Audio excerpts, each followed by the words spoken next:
सोपाऱ्याचे आणि आपण पाहू शकतो की फ्लाइंग स्क्वॉड अजून देखील या संपूर्ण हॉटेलमध्ये आहे। निवडणूक आयोगाची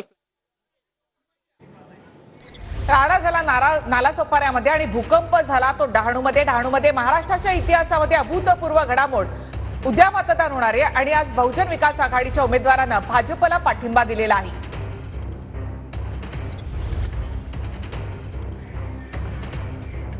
तर डहाणूमध्ये बहुजन विकास आघाडीला धक्का करण्यात आलेली आहे। आपल्यासोबत बवियाचा एक कार्यकर्ता आहे जो बवियाचा कार्यकर्ता विनोद तावडे यांना पहिल्यापासून जाब विचारत होता। ज्या काही व्हिडिओज न्यूज चॅनलमध्ये चालतात आहेत, माध्यमांमध्ये चालतात, आपण त्यांच्याशी बोलणार आहोत। तुमचं नाव काय, तुम्ही कुठचे कार्यकर्ते आहात, कोणत्या पक्षाचे कार्यकर्ते आहात? विनोद तावडेंना तुम्ही सकाळी किती वाजता या ठिकाणी हॉटेलमध्ये येऊन तुम्ही त्यांना बघितलं आणि पैसे वाटप होताना तुम्ही समोर बघितलं का? माझं नाव मिथुन शाह, मी बवियाचा कार्यकर्ता आहे। आम्हाला जसं कळलं का इकडे पैसे वाटपचा कार्यक्रम चालू आहे। तुम्हाला कोणी सांगितलं या ठिकाणी पैसे वाटपाचा कार्यक्रम होतो? वसईवरून राजेंद्र भल्ला आणि मांजरेकर म्हणून होते, त्यांनी कळवलं, आम्हाला फोन आले, आम्ही इकडे आले। आम्ही त्यांना जाब जवाब विचारला, त्यांच्याकडे जाब जवाब नव्हता। ही जी बॅग तुम्ही बघतात ती तावडे साहेबांच्या पीए जवळची आहे, ज्याच्यातून पैसे निघालेत, याद्या निघाल्यात, डायरीमध्ये सगळी लिस्ट आहे, कोणाला किती पैसे दिले आहेत आणि पुढचं सगळ्यांना सगळं माहितीच आहे। परंतु तुम्ही सातत्याने तुम्ही जाब विचारला, एक व्हिडिओ देखील माध्यमांमध्ये प्रसिद्ध होतोय की तुम्ही स्वतःहून विनोद तावडेंना सातत्याने जाब विचारत होता।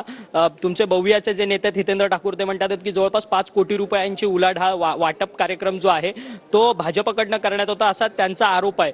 मग इथे तर फक्त 90 लाख रुपये पकडले, इतर पैसे कुठे आहेत असा सवाल देखील उपस्थित होतो। वाटप करून झाले ना, कार्यक्रम सकाळपासून चालू आहे। आम्हाला आत्ता कळलं, आम्हाला जसं कळलं तसे आले, जे भेटले ते भेटले, बाकीचे लोक निघून गेले, काही गाड्या निघून गेल्या, सगळीकडे वाटप सुरू आहे। परंतु विनोद तावडे म्हणतात की आमचा निवडणुकीचा कार्यकर्त्यांचा कार्यक्रम होता, त्या निवडणुकीमध्ये मतदान कशा पद्धतीने अधिक प्रमाणात करता येईल त्या सगळ्या संदर्भातली आम्ही प्रशिक्षण असतील, कार्यकर्त्यांच्या प्लॅनिंग्स असतील, त्या प्लॅनिंगसाठी आम्ही इथे बसलेलो होतो। हे पहिल्यांदा होत नाहीये निवडणूक, इकडे बरेचसे लोक आहेत ज्यांना सगळं कळते।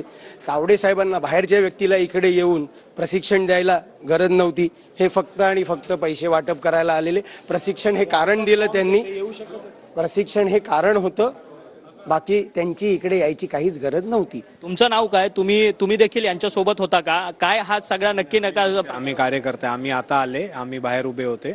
जे सगळं जसं माहिती पडलं की असं काय चालू आहे तर सगळे आम्ही बीजेपी विरुद्ध आम्ही बीव्हीएचे कार्यकर्ते सगळे बाहेर जमा झाले। तुम्ही बीव्हीएचे कार्यकर्ते आहात, पण आता विनोद तावडे आणि तुमचे नेते हितेंद्र ठाकूर, क्षितिज ठाकूर एकाच गाडीमधनं गेलेले आहेत।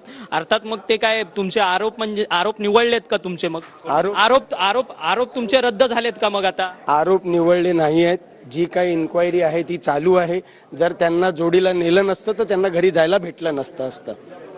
सिंपल, त्यांच्या सेफ्टीसाठी आम्ही नेले त्यांना, बाकी उमेश काका आहेत इकडे आपल्यासोबत। उमेश जी आहेत, जे तुम्ही देखील बवियाचे कार्यकर्ते नेते आहात या ठिकाणचे स्थानिकचे, घडलेला प्रकार नक्की नेमका काय होता? किती वाजता तुम्ही या हॉटेलमध्ये आलात आणि तुम्हाला विनोद तावडे दिसले?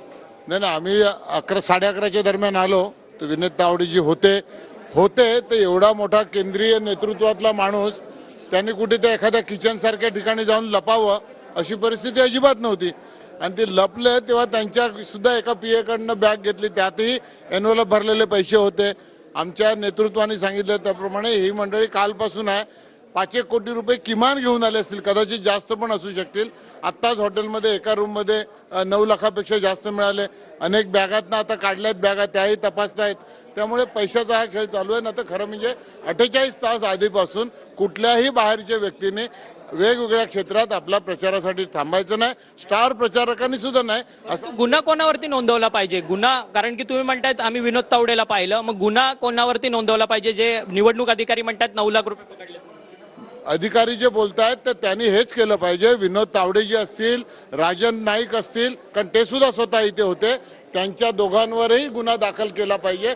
कारण त्यांना हा निवडणुकीचे जे कायदे आहेत ते त्यांना लागू आहेत आणि त्यामुळे त्यांनी हे मोठ्या प्रमाणात जमणं। परंतु आता तुमचे नेते त्यांना घेऊन जातात आहेत। विनोद तावडे स्वतः तुमच्या नेत्यांच्या गाडीमध्ये बसून तुमचे आमदार असलेले क्षितिज ठाकूर स्वतः गाडीचं स्वारथ्य करतात आहेत। मग तुम्ही केलेले आरोप हे निवळलेत का? तुम्ही केलेले आरोप हे फक्त स्टंटबाजी करता होते का? असं तुम्हाला वाटतंय का? ना तर ही केस झाली नसती, पोलीस आले नसते, व्हिजिलन्सवाल्यांनी त्याची तपासणी केली नसती. अजून आम्हाला एक खबर लागली आहे की जवळजवळ 300 गुजरात पासिंग गाड्या आहेत त्या आमच्या ह्या विविध क्षेत्रात आलेल्या आहेत. ह्या पिरखुंडा येथे सुद्धा काही गाड्या आमच्या पोलीस डिपार्टमेंटने पकडलेल्या आहेत आणि त्याच्यात काही पैसे सुद्धा मिळालेले आहेत अशी बातमी आहे, ती आपल्याला कन्फर्म करावी लागेल. त्यामुळे पैशाचा पाऊस यावेळेला बीजेपी वाल्यांनी पाडलाय आणि त्याचं हे आपल्याला चित्र दिसतंय. तुमचे वंचित बहुजन विकास आघाडीचे जे प्रमुख आहेत हितेंद्र ठाकूर, ते म्हटले की विनोद तावडेंनी मला 25 कॉल केले, मला म्हटले की सॉरी, मला क्षमा करा, मला या सगळ्यातून मुक्त करा, आम्ही जातो, असं त्यांचं म्हणणं होतं. नक्की नेमकं तुम्हाला भेटल्यानंतर त्यांनी देखील असं काही बोललेलं होतं का? शेवटी कसं आहे की माणुसकी हा एक वेगळा धर्म आहे. आम्हाला ते जे त्यांचं कृत्य होतं ते गैर होतं त्याविषयी आमची 100% आपत्ती आहे आणि म्हणून ते इतक्या लांबून आले असेल तर माणुसकी तर कोण सोडणार नाही. त्यांच्यावरचा गुन्हा दाखल करा म्हणून जाहीर सांगितलंय. पण कशी व्हावी? पाहिलं की हॉटेलमधनं आता भाजपचे कार्यकर्ते जे आहेत ते बाहेर निघतात आहेत. थोड्याच वेळापूर्वी